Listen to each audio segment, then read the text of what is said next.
Aujourd'hui, effectivement, je vous confirme que nous sommes entre 3,5 et 4. Ces chiffres-là vont être amenés malheureusement à bouger au long de l'année. On va finir peut-être au double. Nous avons aujourd'hui une deuxième hausse de vague tarifaire qui nous est proposée par les fournisseurs, qui est de l'ordre de entre 6 et 8%. Ça représente des centaines de millions d'euros, puisque vous savez, on travaille beaucoup sur du volume. Donc ça, c'est important. Nous n'avons en plus reçu que 50% des tarifs.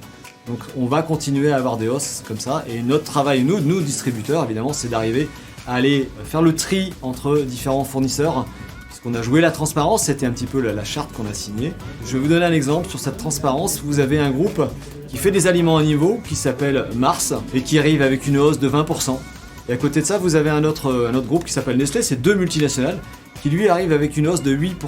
Notre travail, c'est de trier, parce que 20% c'est pas acceptable, et 8 non plus, parce que malheureusement c'est trop haut, mais il n'y a pas du tout de transparence. Et à côté de ça, vous avez d'autres fournisseurs, j'ai l'exemple d'Univer en tête, qui vient avec des tarifs en disant voilà, en 2021 j'ai payé ça, en 2022 j'ai payé ça. Et là, on peut avancer sur cette transparence-là, et c'est ça qui compte. Très rapidement, il a baissé son nombre d'articles moyens dans le panier moyen, ce qui a pour conséquence évidemment de baisser notre panier moyen. Il a démultiplié les visites dans différentes enseignes pour justement aller, vous me posiez la question en promotion, aller chercher plus de promotions, aller chercher la bonne affaire, et automatiquement ça a des conséquences. Dernière conséquence, c'est également la baisse de la valorisation des produits. Le bio est à moins 6%, c'est un produit qui était valorisé, donc quand on achète un produit conventionnel vis-à-vis du bio, on a une différence de prix qui se ressent également sur le panier moyen. Et puis je vais vous donner 3 chiffres. Le poisson, à l'heure où je vous parle, est à moins 16%, le poisson frais, donc voilà. Ils savent que le poisson ça coûte cher au prix au kilo, donc les Français font très attention. C'est moins 9,2 sur le fromage.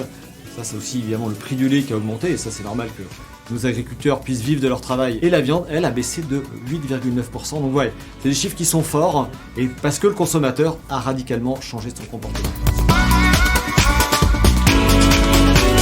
Nous avons une carte de fidélité qui est gratuite avec une inscription on ne peut plus simple, et nous avons décidé d'aller jusqu'à 10% de réduction sur une partie de nos marques. Je parle de près de 2000 références sur des marques comme Paquito, comme Pâturage, Chabrior. Et ça nous permet d'apporter évidemment une solution concrète sur nos produits. Vous savez qu'on est producteurs et commerçants, on a 60 usines.